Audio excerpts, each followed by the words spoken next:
Buenos días, espero se encuentren muy bien. El día de hoy lo que vamos a hacer es resolver problemas sobre cómo calcular potencias aparentes, potencia compleja, potencia activa, reactiva y además factores de potencia. Así que vamos a comenzar resolviendo este problema, que es de una prueba, creo que del primer semestre del 2019. ¿Ya? Así que vamos a resolver este y después, en vista de decir que nos da el tiempo, vamos a resolver este problema también. O al menos las partes que yo creo que pueden crearse más dudas, como podría ser, por ejemplo, el factor de potencia. Ya. Yo lo voy a copiar y lo vamos a resolver. Esta sería la clase, siempre se me olvida el nombre, creo que 27, ¿cierto?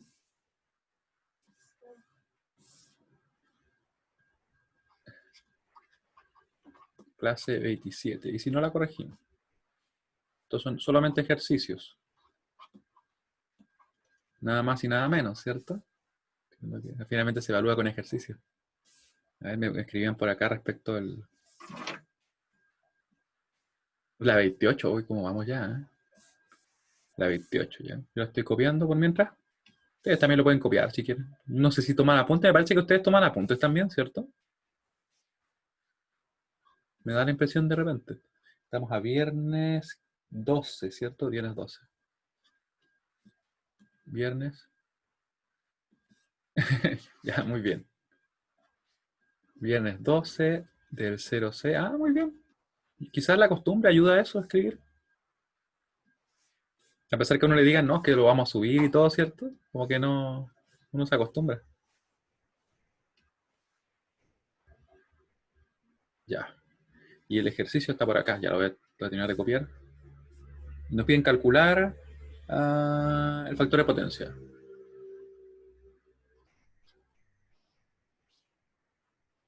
Calcular el factor de potencia, el FP, indicando si es en adelanto o en atraso. ¿Se le ocurre cómo resolverlo?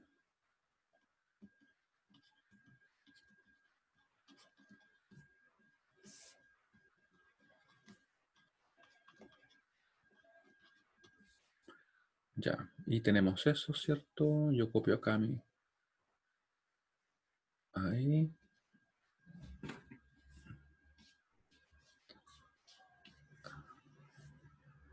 Después acá. Ese elemento. Ahí.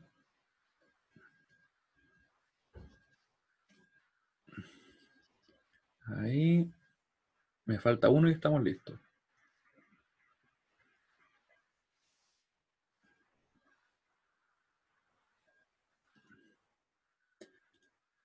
Todavía está lloviendo, ¿eh?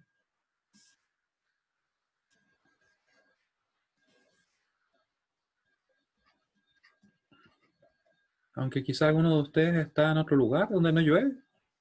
Al menos en Valparaíso llueve. Y supongo que en el sur también, ¿cierto? Porque me comentaban que creo que en Linares estaba lloviendo. Supongo que también la cercanía. Santiago debería estar lloviendo también, ¿o no? Y ahora lo tengo listo para trasladarlo hacia acá. Vamos a achicarlo un poco para que se vea bien. Oh, lo achiqué mucho. Ahí está bien. Ya, está medio desordenado, pero se ve todo lo que tiene que verse.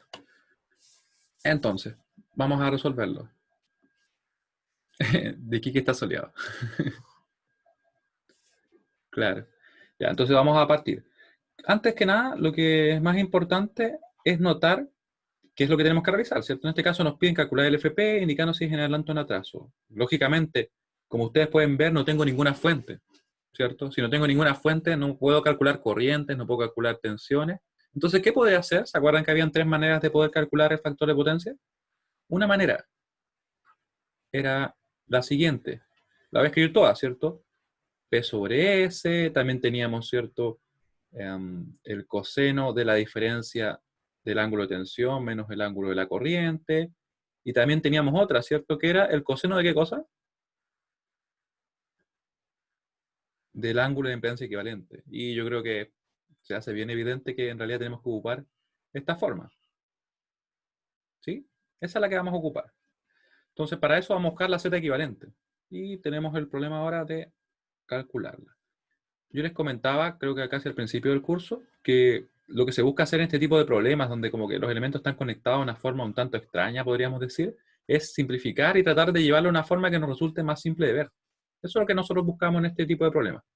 Así que vamos a hacer eso, miren. ¿Qué pasará si es que yo realizo lo siguiente? Bueno, primero voy a copiarlo acá, o sea, pegarlo. Ahí está, de nuevo nuestro circuito. Y yo voy a mover unos elementos, miren. Cambiará el circuito si yo tomo, por ejemplo, este resistor y lo dibujo, por ejemplo, acá, con sus mismos valores, obviamente. Y lo borro, obviamente, porque entiendan que es como que yo tomé ese circuito y lo abrí. Lo abrí así como si fuera, no sé, una especie de libro, una ventana, algo así. Claro, no cambia. Así que lo dejamos para allá. ¿Con qué objetivo lo estoy haciendo? Porque de hecho no es necesario, pero a nosotros se nos hace mucho más simple de visualizar cómo está todo conectado.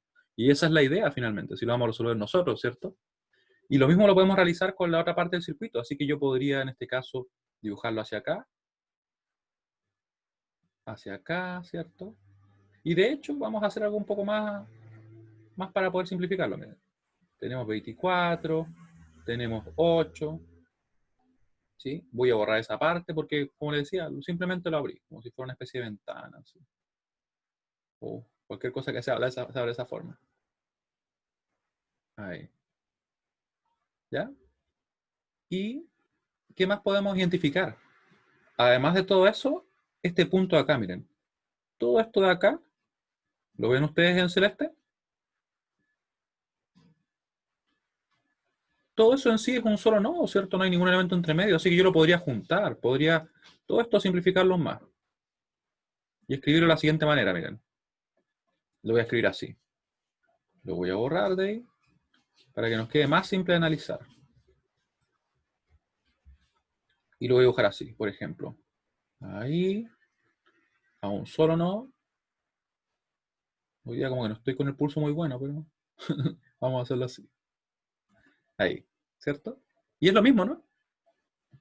De hecho, como las conexiones son las mismas, eso vamos a tener que es un circuito totalmente, de hecho, ni siquiera equivalente, sino que es el mismo circuito, con una distribución diferente nomás de los elementos. ¿Ya? Y con esto es más fácil de ver, ¿cierto? Y aún así, todavía lo puedo simplificar más, en el sentido de que yo podría decir, ah, pero este elemento de acá lo podría dejar ahí, bueno, de hecho lo voy a dibujar bien, y ya yo creo que se hace muy evidente cómo están conectados los elementos, ¿cierto? Ahí, y tenemos acá, ¿cuál más? Esa línea no. Eso de acá lo voy a borrar, ¿cierto? Lo voy a dejar con el valor que nosotros teníamos. Y le voy a poner su valor, ahí.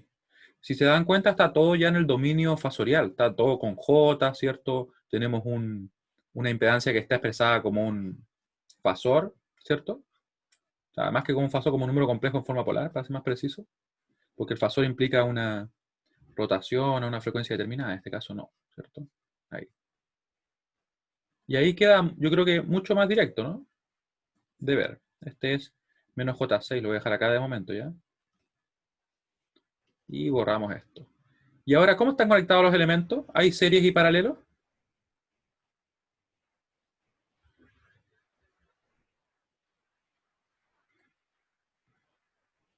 Los hay, ¿cierto? Tenemos que hay serie y paralelo. Por ejemplo, si me preguntan a mí, yo les podría decir que estos dos se ve que claramente están en paralelo, dado que comparten ambos extremos, ¿cierto? También tenemos que los otros elementos que están acá al medio están en paralelo, ¿cierto? Y después está todo en serie, efectivamente, como lo dice Constanza. Así que los vamos a juntar, ¿ya? Yo voy a poner acá un grupo verde. Y ahora voy a hacer uso de la calculadora, porque la calculadora es más que suficiente para poder resolver estos problemas. Más que suficiente. Para que vean ustedes que si ustedes comprenden en realidad el cómo están conectados los elementos, el siguiente trabajo es muy, muy directo. Ya, paralelo. Paralelo. Este va a estar también en paralelo. Y después obviamente todo va a estar en serie. Y voy a escribir directamente la expresión. Porque en esta etapa del curso ya tenemos que hacer uso de todas las herramientas que tenemos disponibles, ¿cierto? Voy a mover un poco esto para acá. Y vamos a tener, así que Z, en realidad equivalente, sería ZAB, va a ser igual a la suma de 2 con ángulo de 15, ¿cierto? Que sería la impedancia que tenemos acá, que está en serie con, y por tanto se va a sumar, voy a poner un paréntesis acá, con el paralelo que tenemos acá en verde, ¿cierto? Que sería J3 en paralelo con menos J6. Vamos a ponerlo en paréntesis, no perdemos nada. Más el paralelo que tenemos ahí, que es 24 en paralelo con 8, ¿cierto? Muchas veces se usa esa notación, yo creo que les había comentado, para indicar que están dos elementos en paralelo. Y le vamos a poner paréntesis cuadrado ahora para que nos quede más, un poco más mejor. En realidad para que se vea mejor. Ahí. Y esto van a ser obviamente ohms. Y luego lo puedo resolver. ¿Sí? Lo vamos a resolver y vamos a ver qué nos da. Vamos a anotar acá Z equivalente. Y voy a ir a mi calculadora. Déjenme buscarla por mientras. Y les voy a comentar algo que se puede hacer con las calculadoras igual. Déjenme buscarla. Y... ¿dónde está? Por acá. De hecho, ustedes saben que las calculadoras, las TI y las HP son programables, ¿cierto? ¿Habían escuchado que así es como se llaman? Le dicen gráficas, pero también son programables en realidad. No solo gráficas. Si lo habían escuchado, me escriben y me ponen que sí. Si no, bueno, me ponen que no. Bien directo. ¿No? Ya, mira, vamos a ver algo. Primero lo vamos a resolver tal como lo haríamos normalmente nosotros. Y después lo vamos a resolver basándonos en un programa que yo le agregué a la calculadora y que se puede agregar sin ningún inconveniente. Y que obviamente al menos en las TI y como les digo, el HP es súper simple de hacer. Por acá. Vamos a mover esto para acá y esto para acá. Ahí. Vamos a dejarlo ahí mejor. La encendemos. ¿Qué hago yo primero? Yo podría calcular por separado todo, ¿cierto? Pero yo lo voy a hacer junto. Voy a poner acá 2 con ángulo 15. Después más. Y aquí podría poner, por ejemplo, la operación, ¿cierto? Voy a darme el trabajo de hacerlo. Va a ser una multiplicación dividido en una suma, ¿cierto? Y después vamos a hacer lo que yo les mencionaba. Y aquí tenemos 3J, ¿cierto? Por menos J6. Recuerden que da lo mismo si lo pongo adelante o lo pongo después. Lo importante es que tiene que ser ese I especial. ¿Ya? No puede ser el I normal porque esa es una variable, así que no me va a resolver. Dividido la suma, ¿cierto? Que la suma la podría poner yo mismo también, pero de hecho es menos J3, ¿cierto? Menos J3. Ahí lo sumé yo mismo, tratando de no introducir errores. Y después más, y tenemos otro cálculo de un paralelo, ¿cierto? Que sería en este caso 24 por 8 dividido en la suma, ¿cierto? 24 por 8 dividido en la suma, que ese quizás ni siquiera es tan complejo como para poder necesitar la calculadora, pero nosotros por lo general lo hacemos igual. Ustedes saben que a veces en el apuro puede equivocarse. Y ahí lo tenemos. Revisamos que esté todo correcto, ahí sí. Sí, cierto, está todo correcto. 3J menos J6, después se sumaban, yo puse directamente el menos J3, y es más 24 por 8, dividido en 24 más 8.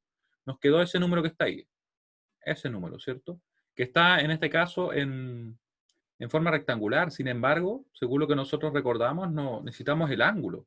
Eso es lo que queremos ver para poder calcular, en este caso, el factor de potencia, ¿cierto? Que como pueden ver, en realidad depende exclusivamente de los elementos pasivos. No depende de la fuente que yo le ponga. Sin importar la fuente que yo le ponga, se va a comportar de la misma manera. Ya, así que tenemos entonces, que yo lo voy a poner acá, no en home, sino que lo voy a poner en modo, y lo voy a dejar en formato complejo polar.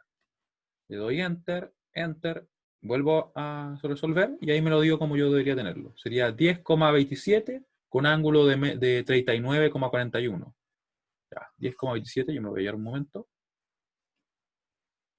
10,27 con ángulo de 39,41. En realidad me bastaba con un 39,4 incluso, pero vamos a dejarlo así, para ser bien consistente. ¿Y qué les quería mostrar yo? Que les comentaba, miren, mientras ustedes lo copian o lo revisan, miren lo que yo puedo hacer. Yo tengo acá agregada una función, que ¿cómo la agrego por si acaso? De hecho, primero voy a resolver con ella y después lo voy a mostrar. 2 con ángulo de 15 más. Y miren la función que yo tengo. Aprieto 2 veces el alfa para que me deje fijo lo que son las letras, ¿ya? Por eso lo hice. Par. Presiono alfa de nuevo para que lo suelte. Le pongo paréntesis, pongo una coma entre medio. Y aquí tengo que poner dos argumentos. El primer argumento va a ser el primer número, que yo quiero calcular el paralelo. Y el segundo va a ser, obviamente, el segundo número, del cual vamos a usar para calcular el paralelo. Después, más, y aquí vamos a poner nuevamente alfa 2 veces para que se quede, por decirlo así, enclavado el botón. Ahí, después le ponemos paréntesis, le ponemos el 24 y el 8, porque queremos calcular el paralelo de 24 y 8. 24 y 8. Oh, parece que no la tengo programada. Muy bien. Si no la tengo programada, la vamos a tener que programar acá. Por eso me devolvió la función así tal cual. Ya, déjenme buscar acá. Debería yo poder ingresar a aplicaciones. Debería entrar a Program Editor. Eso es lo que voy a hacer yo. Voy a programar la función porque por algún motivo... Ah, ya me acuerdo por qué. Porque formateé el PC, entonces se me perdió. Vamos a crear una nueva. Después, si a alguien le interesa, igual le puedo dejar un video más cortito, así como para que ustedes lo vean. Ya que yo tengo que puedo crear programas o puedo crear funciones. ¿Qué diferencia hay entre un programa y una función? Un programa es simplemente un conjunto de líneas que se van a ejecutar desde un inicio hasta un final. Y si yo, por ejemplo, quiero obtener un resultado, tengo que o directamente imprimirlo en pantalla o realizar algo. Es un script. No sé si ustedes de repente lo han visto. Quizá porque ustedes ven Java, ¿cierto? Piensen que es como que simplemente un código que yo se parte ejecutando línea a línea hasta que termina. Eso es un programa en este caso, un script. ¿Qué es una función? Lógicamente sería, en este caso, una construcción que me permite a mí recibir argumentos y entregar una salida, que es lo que nosotros vamos a usar ahora en específico. Y vamos a crear una función llamada par, que va a entregarme a mí me va a entregar el paralelo. ¿Ya? Así que yo voy a agrego acá el nombre, le voy a poner nombre par, para poder usarla, ya que recién la quise usar y no existía. Pero le voy a poner sí el nombre como corresponde. ¿Está tomándome los valores? A ver, parece que no me está tomando. Ahí me tomó eso. A ver. Vamos a ver si me reconoce las letras. De hecho no me está reconociendo las letras. Está tomando, ahí tomó la M. Ahí tomó la H. Esa es la N, ¿cierto? A ver, ¿dónde está la R? Ahí está la R. Ahí está la A. Sí, parece que ahí sí me la tomó. Vamos a asumir que esa es una P. Ya, vamos a asumir que esa es una P. Si no, lo voy a chequear después. Le damos Enter. Sí, la tomó como par. Lo que pasa es que la veo muy pequeña. ¿No te dio el mismo resultado? ¿Te quedó diferente? Ya, lo vamos a checar en un momento, ¿ya? Yo voy a agregar la función. En este caso, lo que hay que hacer es simplemente esto. Hay un montón de otras funciones más complejas, pero yo lo que puedo hacer es dejar que el último número que se evalúe se corresponda con lo que yo busco. Entonces, si yo pongo, por ejemplo, acá los argumentos. Ah, a lo mejor hay un error. Lo vamos a chequear, ¿ya? Pues mientras voy a agregar esto, miren. Vamos a poner acá una A, vamos a poner una B, que son los argumentos que yo voy a tomar como entrada. En este caso son los números que yo metí acá. Y voy a poner la operación que realizamos. Voy a poner, por ejemplo, paréntesis, dividido en paréntesis, del cómo se calcula el paralelo, ¿cierto? Que sería en este caso A por B, ¿cierto? El producto sobre la suma. Y la ventaja de esta función es que va a tomar en cuenta el último número o la última variable que fue evaluada y lo va a retornar. O sea, me basta hacer eso para inmediatamente que esté listo mi programa, o en este caso mi función. ¿Cómo me salgo? Por ejemplo, de escape. O de hecho, le doy apps. Vamos a salir de acá. A ver. Vamos a salir con home. Ahí salimos. Ya, y ahora debería estar la función par. La voy a probar así de forma bien simple, miren. Para no extenderme más en eso, voy a poner la función acá y vamos a chequear si es que está todo correcto, ¿ya? Si yo tengo, por ejemplo, supongamos dos resistores de 10, ¿cuánto me debería dar el paralelo? Me debería dar la mitad, ¿cierto? Me debería dar 10 por 10 dividido en 10 más 10. Por tanto, me da 5. Así que está bien nuestra función par, miren. Ahora lo que voy a hacer es comprobar lo que teníamos antes, ¿cierto? Lo que ingresé, pero que como no tenía programada la función, no me lo pudo devolver, ¿cierto? Y ahora me devolvió en este caso los 10,27 con ángulo de 39,41. ¿Sí? Si eso les pareció muy extraño, pueden omitirlo completamente, ¿ya? Esto es simplemente una forma de poder agregar un programa, en este caso una función, que me resuelva, por ejemplo, el paralelo. ¿Cómo lo hice? Fui a aplicaciones, ¿cierto? Me fui a Program Editor, creé uno nuevo, ¿cierto? Y ahí hice lo que les comentaba. ¿Ya? Si alguien quiere ver un poco más acerca de eso, me escribe y les dejo un videito. Un video. Ya, vamos a chequear en el caso de que nos decía Constanza, si que está correcto ya, mira. Si es que a uno de repente, uno tiene dudas, puede realizarlo línea por línea, miren. Y es más fácil. Por ejemplo, 3J. 3J por, estoy calculando el paralelo del segundo término, ¿ya? Por menos J6. Ahí, después eso lo vamos a dividir en la suma. Mucho cuidado con los paréntesis, ¿ya? Porque al multiplicar no hay problema, pero al momento de realizar otras operaciones, sí. Y le ponemos acá el 3J para asegurarnos de no tener ninguna duda ahí. Después, más el menos, ¿cierto? J6. Ah, eso puede ser también. Puede ser que hayas puesto el otro menos y que te haya hecho otra operación. Puede que te lo haya multiplicado. Mira qué pasa si yo hago esto, por ejemplo. Si yo hago eso, me lo calcula como si fuera una multiplicación abajo. Te faltó el menos del J6. Ah, ya. Sí, hay que tener cuidado porque es súper fácil de repente que a uno se le escape un pequeño detalle y la calculadora no calcula lo que tiene ahí, ¿no? ¿Cierto? ¿Te fijas? Hay una pequeña diferencia al no poner, por ejemplo, la suma. O en este caso ponerlo como una resta, si lo pensamos bien. Y ahí está correcto. ¿Ya? Y bueno, para terminar eso tendríamos 24, ¿cierto? Por 8. Es una forma de poder comprobarlo dividido en la suma del 24 con el 8. Ahí, ¿cierto? Y después yo podría entonces operar el 2 con ángulo 15. Esta es una forma como para no escribir líneas tan largas, porque a veces uno tiende a cometer más errores cuando escribe esas líneas tan largas. Más, y después yo voy hacia arriba, miren, le doy hacia arriba, y tomo, por ejemplo, ese número. Después más, y me voy hacia arriba y tomo ese, suponiendo que esté correcto. Y ahí me suma todo. ¿Sí? Así se trabaja con el stack. Ahora, ¿alguna duda respecto a lo que hicimos recién? Porque, bueno, además de la parte donde yo les mostraba cómo agregar el programa, que quizás es medio extraña, lo demás es como lo que hemos estado viendo en el curso, ¿cierto? Así que nos quedaría calcular ahora el FP. FP va a ser igual a el coseno del ángulo, ¿cierto? No se olviden, de la impedancia equivalente del circuito. Vale decir el coseno de 39,41. ¿Ya? Eso es lo que vamos a calcular nosotros. 39,41. ¿Cuánto nos da entonces el FP?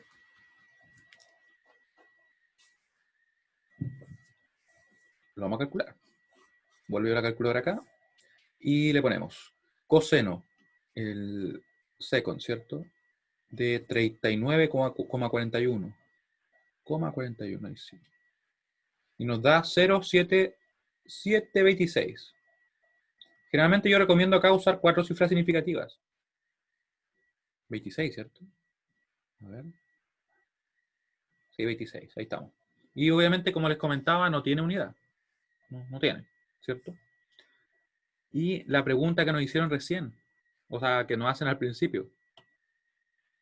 Vuelvo aquí rápidamente para verla, que es algo que vimos al final de la clase pasada y quizá alguien se la perdió porque nos estuvimos pasando un poquito en esa ocasión. ¿En adelanto o en atraso? ¿En adelanto o en atraso? ¿A qué se refiere eso? Voy a volver acá y quiero que me digan si hay alguna duda. De hecho, ¿alguien entendió lo de la calculadora? Lo que le comentaba yo, cómo programarlo. ¿O cómo programar esta función de par? Más o menos. Ya, de todas maneras, le voy a dejar un video. Le voy a dejar un video bien corto como para programar ustedes en su calculadora la función par. Ah, muy bien. Muy bien. Y es súper práctica. De hecho, en la realidad uno puede hacer varias funciones así. O sea, me refiero con la calculadora física y después las operaciones son súper rápidas. Ya. Con eso tenemos entonces listo el factor de potencia. Sin embargo, el obtener si es en adelanto o en atraso a veces no es tan directo. Y quiero recordar eso porque nosotros lo vimos en la clase pasada, miren. Voy a pasar rápidamente a la clase pasada, así que la encuentro. Esa no es. Esa es. Que no la estaba ordenando, sino que como trabajo directamente en el whiteboard y lo pongo así. Me parece que hice un desastre. Sí, porque moví todo. A ver, y si le doy control Z. Ahí sí. Vamos a volver, porque esto lo vimos casi al final. Ahí. ¿A qué se refiere esto? Acuérdense que en la última clase, yo creo que alcanzaron a ver, y bueno, los que no pudieron participar por algún motivo, les pido que vean el video, ¿cierto? Que nos dio finalmente que el FP1 era ese, el FP2 era este. Y luego, ¿cómo podemos saber si son en adelanto o en atraso? Y para eso lo que nosotros hacemos, que de hecho está ahí, pero lo voy a dibujar de nuevo, porque me interesa que quede súper claro. El adelanto o atraso se refiere específicamente a qué pasa con el fasor,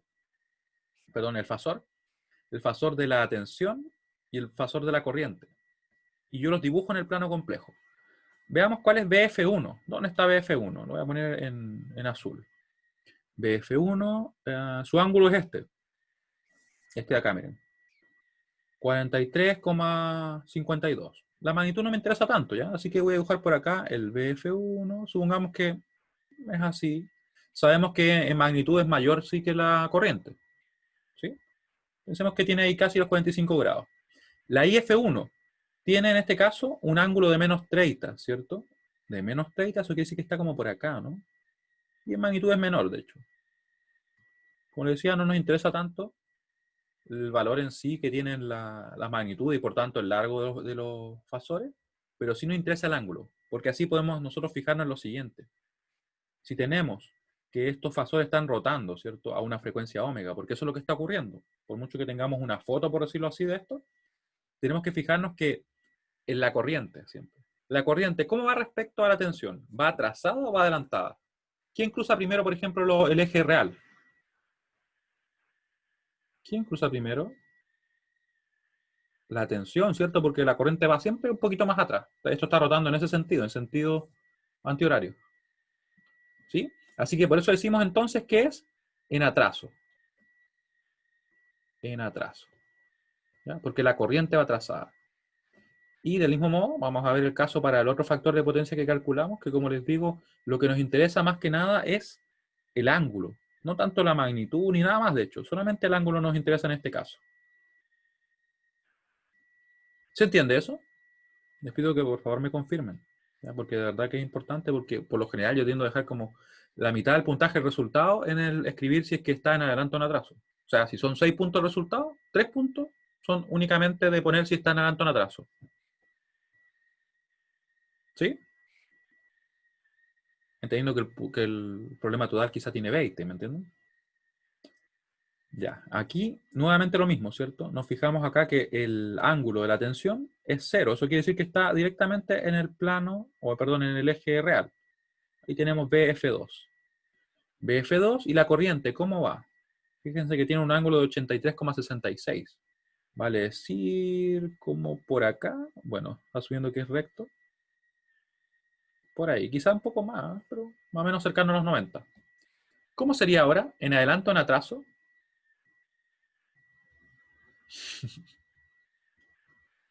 Quiero que me escriban.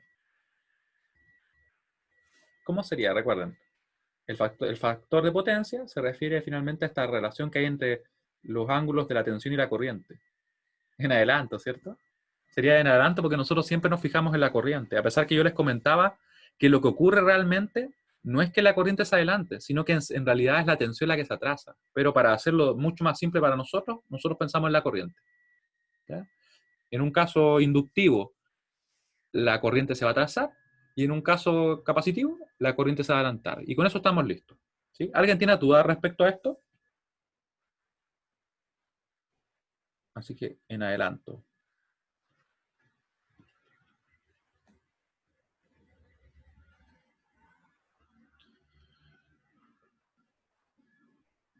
¿Sí? ¿Nadie tiene dudas? Ah, ya. ¿Cómo calcular el ejercicio que hicimos recién? Sí, pero yo le estaba dando una clave ahí cuando lo he comentado. ¿Qué dije yo? Dije, en el caso inductivo, la corriente se atrasa, ¿cierto? Y en el caso capacitivo, la corriente en teoría se adelanta, pero en realidad es la tensión, ¿cierto? Pero pensemos que se adelanta. Así que estoy diciendo, inductivo, atraso, capacitivo, adelanto, ¿cierto? Y eso mismo vamos a aplicar nosotros. Déjenme borrar esas flechas que como que no me molestan tanto, pero no me gustan ahí. Ya, vamos a volver. Eh, este, ahí. Entonces, como les comentaba, si es que nosotros tuviéramos una carga inductiva o que su componente inductiva predomine, tendríamos entonces que la corriente se nos atrasaría. ¿Ya? ¿Cómo podemos identificar eso? Por el ángulo. Simplemente por el ángulo. ¿Sí? De hecho, llegaste a la solución. Muy bien. Me dicen, y no se puede ver en el caso de que si el resultado de la suma de los ángulos es positivo es atraso, y si es que es negativo, adelanto, supongo que me quisiste decir, ¿cierto? Y efectivamente, importante, lo vamos a escribir acá. Sí, de hecho, esa es la forma en que se puede ver cuando tenemos únicamente la impedancia. Ya. ¿Por qué me quedo como junto? Si calculamos, ¿cierto? La impedancia equivalente. Si calculamos la impedancia equivalente, su ángulo nos indicará si es que el FP es en adelanto o en atraso. La impedancia equivalente, le voy a poner X así nomás. Su ángulo nos indica. Y se puede comprobar también si el FP es en adelanto o en atraso.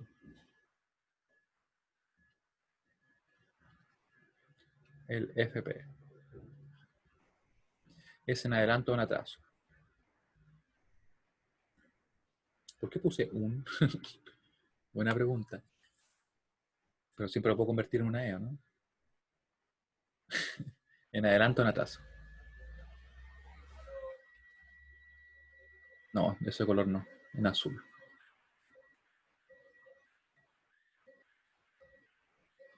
En atraso o en adelanto.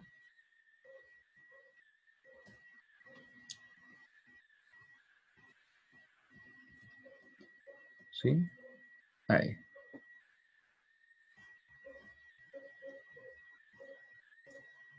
Y aquí vamos a completar, ¿cierto? Nuestra nota acá, que dice lo siguiente.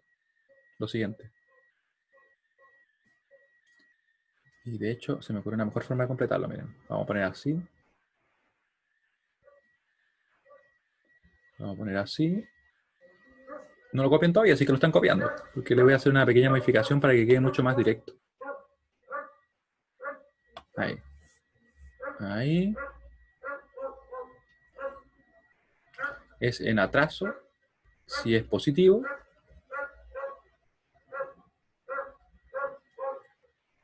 Y le voy a poner acá también eso, que espero que lo vean. O en adelanto, si es que es negativo. Y en realidad lo que me está diciendo es que predomina ya sea la componente inductiva, ¿cierto? Si es que queda positivo, y si es que predomina la componente, en este caso capacitiva, queda negativo, ¿cierto? Recuerden que ese menos y ese más era relevante. El menos que nos aparece cuando tenemos un capacitor, ¿se acuerdan que lo habíamos visto? Si es negativo.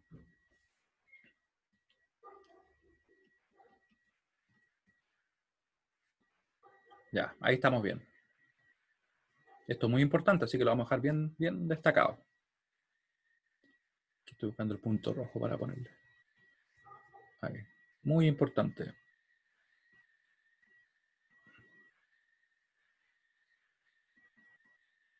Ahí. Así que en este caso, ¿cómo sería? En atraso, ¿cierto?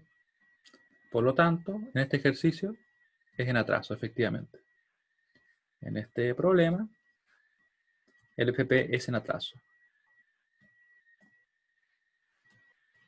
Y lo podemos comprobar también. Aunque yo creo que no vamos a alcanzar a resolver completamente otro problema, pero es bueno esto dejarlo súper claro, porque yo siento de que las dudas con el factor de potencia, y créanme que se manifiestan así, incluso en cursos superiores de, yo diría, de eléctrica, por ejemplo. Sin duda, créanme que es un tema. Acá tenemos, ¿cierto?, que nuestra impedancia, ¿cómo era? Que voy a poner un circuito. Era 11, algo. Voy a buscarla por acá. No, era 10,27. 27 con ángulo de 39,41. 39,41. Ahí.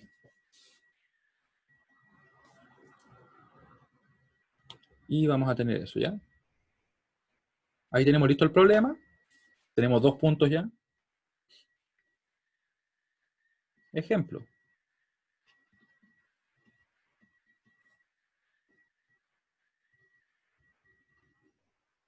Y aquí lo que vamos a hacer entonces es ponerle una fuente. Vamos a poner una fuente cualquiera, ¿ya?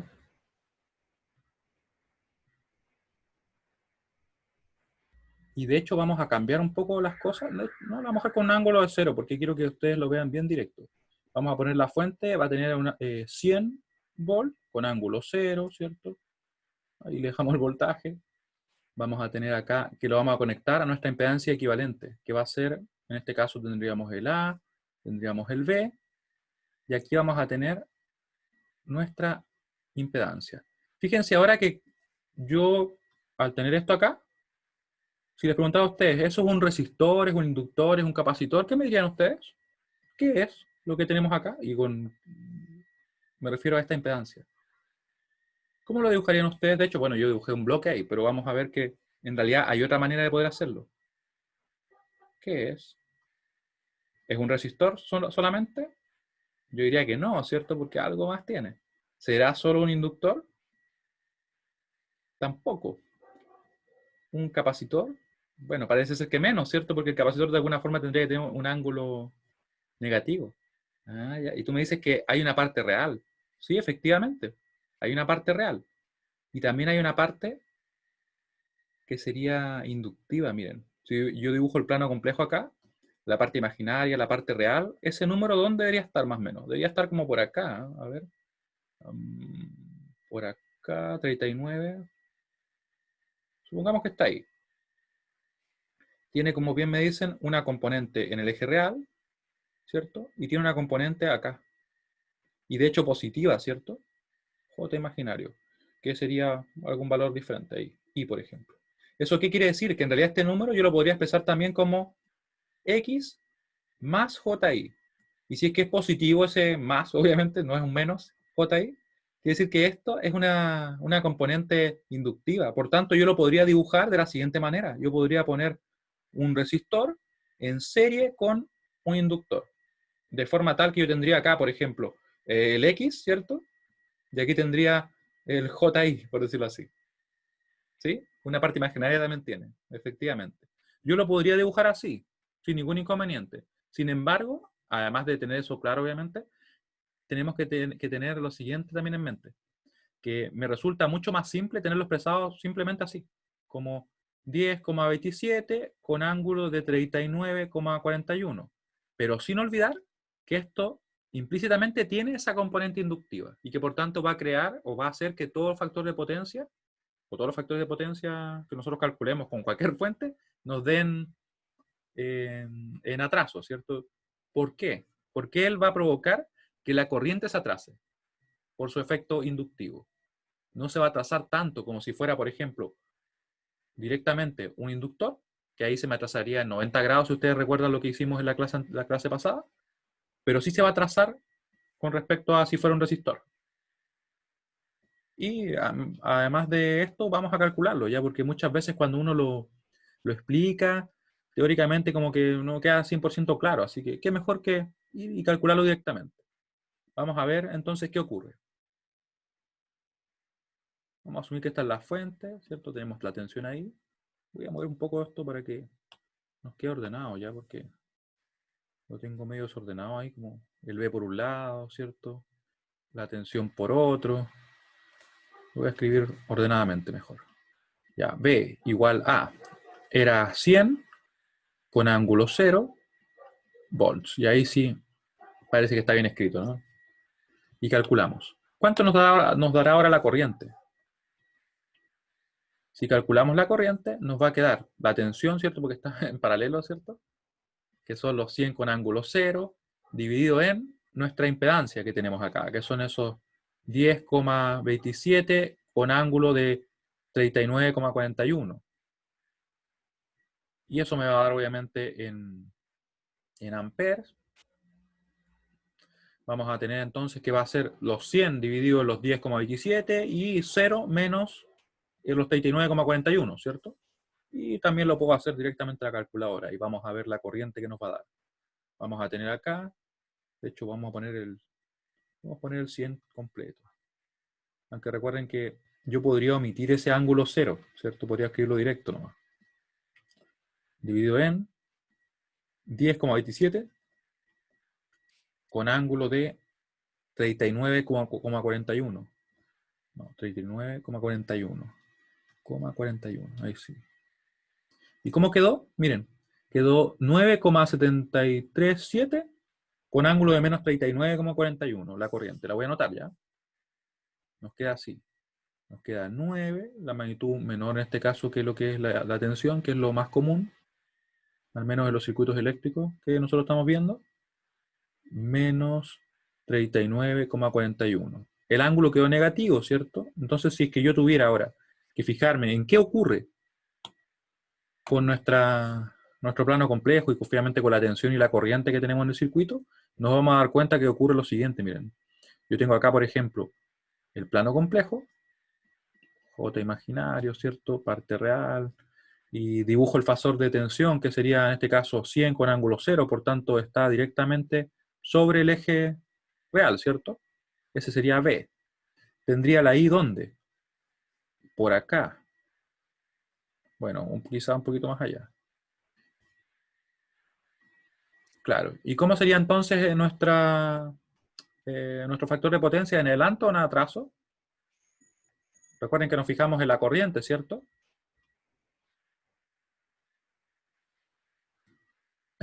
Nos fijamos en la corriente y van rotando, por ejemplo, en el sentido antihorario. El fasor de tensión corta primero el eje real. De hecho, va cortando todos primero el fasor de tensión y el fasor de corriente va siempre atrás. Así que sería en, ¿sí? ¿Lo ven? Va el fasor de tensión, ¿cierto? Y el fasor de corriente va siempre un poquito más atrás, porque va en atraso. ¿Ya? Hay que tener cuidado con eso, porque dependiendo del punto de referencia que uno toma, puede como ver que en realidad es en adelanto, pero no, siempre pensemos así. En este caso está cortando primero el eje real, el fasor de tensión. Y si no nos queda claro en ese, nos fijamos ahora en este eje, por ejemplo. Bueno, de hecho no lo voy a dibujar así. Con ese color no, con este. Ahí. Nos fijamos en este eje, por ejemplo. Ahí. ¿Cierto? Porque ¿quién va a cortar primero? El fasor de tensión y luego el fasor de corriente. ¿Sí? Mucho cuidado con eso. Ya, entonces con eso claro, nos damos cuenta de que al poner una fuente no cambió nada. De hecho, el factor de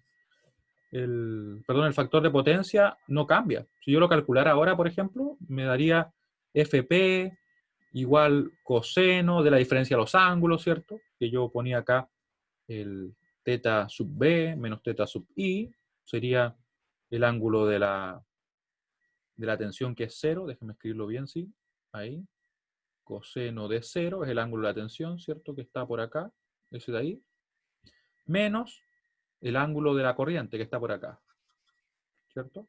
Va a quedar entonces una suma, ahí, va a quedar así, menos 39,41. ¿Y cuánto va a dar entonces? Exactamente lo mismo que nos dio antes, que era ese como 0,77 algo, ¿o no? A ver, no, si lo tengo en la calculadora, así que ahí está.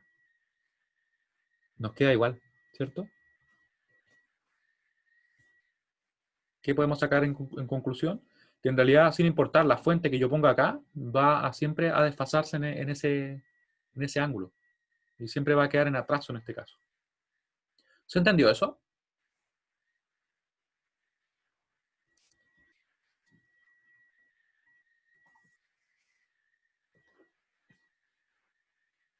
¿Sí? ¿O alguna duda respecto a lo que acabamos de ver?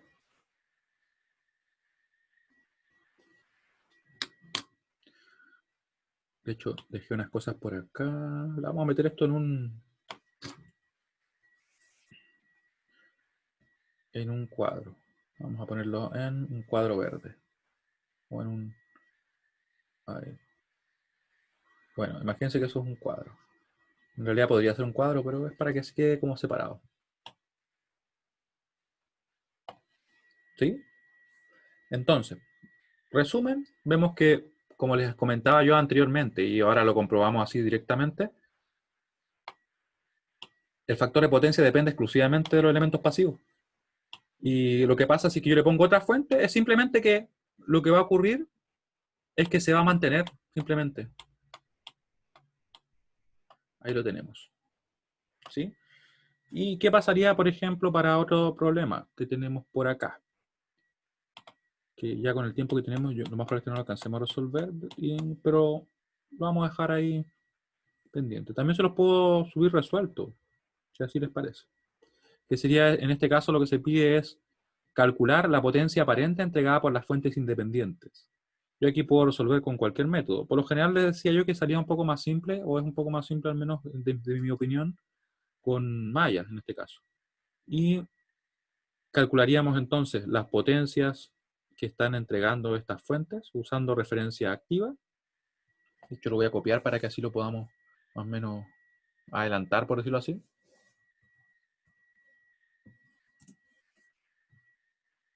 Ahí, vamos a copiarlo para acá. Porque nosotros resolvimos uno muy parecido a la clase pasada, ¿cierto? Este es como un ejercicio adicional.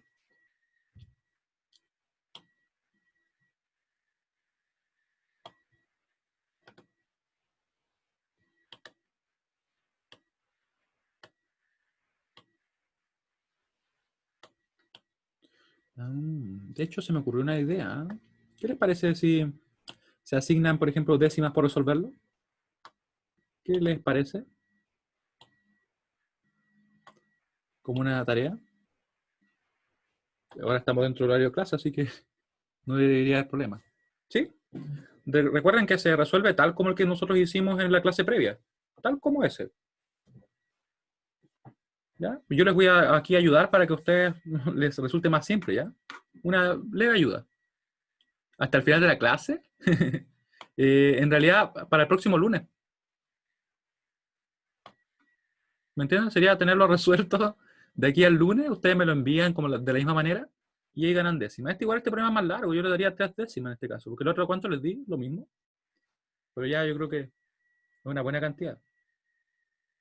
Y queda abierto para quien lo quiera resolver. Y lo que me interesa a mí, más que otra cosa, es que lo resuelvan, que se den el tiempo, porque si ustedes lo hacen así, después para la prueba no se les haría complicado. Por correo, imágenes, un PDF como ustedes quieran. Lo importante es que yo lo pueda leer, que pueda ver si es que lo hicieron realmente, ¿ya? Y hecho idealmente a mano, ¿ya? Y me lo mandan por correo antes de las 8:15 o hasta las 8:15 del lunes, ¿ya? Pero miren, para cerrar, recuerden que quedó como tarea, vamos a dejar escrito ahí, tarea con décimas. Y una pequeña ayuda para quien no haya estado en la clase anterior para que se ubique un poco más. ¿No? ¿Qué pasó con esa línea? Ahí. Tarea. 3 décimas. Tengo que también registrar los mails que me llegaron de la anterior tarea. Que me llegaron varios y después como que los fui marcando, pero los voy a tener que guardar en un Excel porque si no después se me van a perder. O sea, me refiero a quienes tienen ese puntaje. Ya. Y esto es para el día lunes, ¿cierto? Se puede entrega por email, por si acaso alguien no lo tiene, es rodrigo.martinez@pucb.cl @pucb.cl, ¿cierto? Hasta las 8:15. Hasta el lunes, ¿cierto? ¿Lunes cuánto es? ¿Lunes 22? No, lunes 15. Me estoy adelantando una semana. Lunes 15 de junio, ¿cierto? Voy a agrandarlo un poco más porque estoy escribiendo muy mal. Ahí. Ahí. Hasta el 15 de junio, ¿cierto? A las 8:15 horas. Y nosotros, como les decía, de hecho resolvimos uno de este mismo estilo, porque como no sé si han podido ver, en esa ocasión hice como 3 versiones de la prueba, porque habían personas que habían tenido un inconveniente, entonces yo trataba siempre que el problema fuera muy parecido, prácticamente igual, pero al mismo tiempo diferente, aunque suene extraño.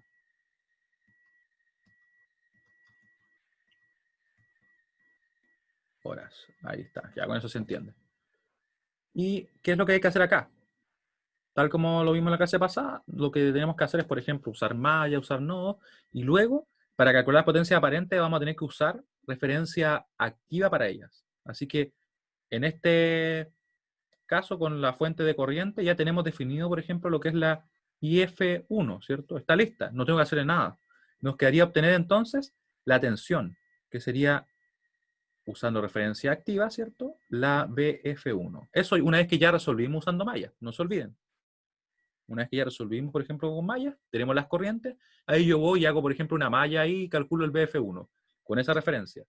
Y con eso yo puedo calcular entonces cuál es mi potencia aparente. Por ejemplo, me va a quedar algo así. Me va a quedar que la S1 o SF1, indicando que es la potencia aparente de la fuente 1, va a ser igual a la magnitud de la potencia compleja, y en definitiva nos queda así. Yo estoy poniendo toda la expresión como debería ser, y para finalmente llegar al resultado que ustedes deben obtener. Ahí, ¿cierto? Después nos damos cuenta que en realidad la magnitud es todo lo que nos influye.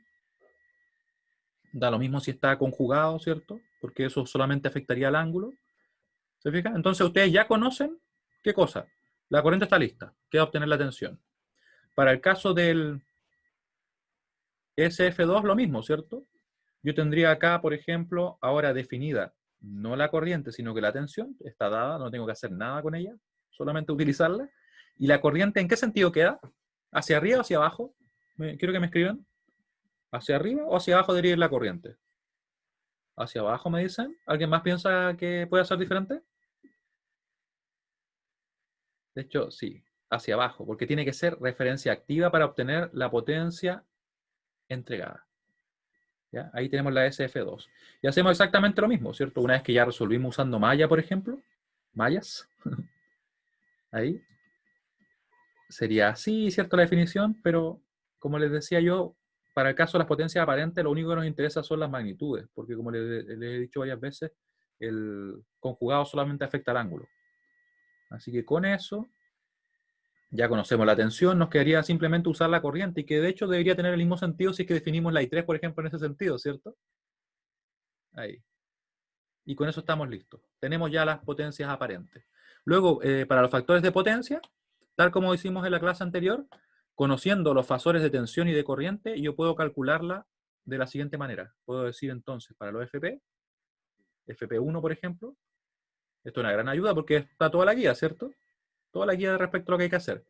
Sería el coseno de el ángulo de la tensión, por ejemplo, F1 menos el ángulo de la corriente, que no sé por qué puse una B, pero sería el ángulo de la corriente.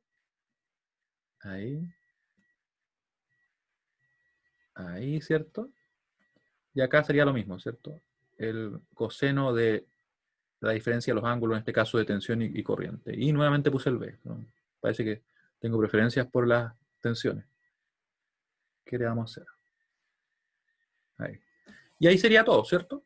Indicando si es que en adelanto o en atraso, usando la misma idea que vimos anteriormente, que sería esto, miren, que sería fijarnos en cómo se relacionan los ángulos de tensión y corriente. ¿Sí? ¿Alguna duda? Yo les voy a subir esto también para que ustedes lo tengan disponible. Ahora en un momento. Yo creo que antes de las 10 va a estar todo subido. ¿Sí? ¿Alguna duda? Quedo atento.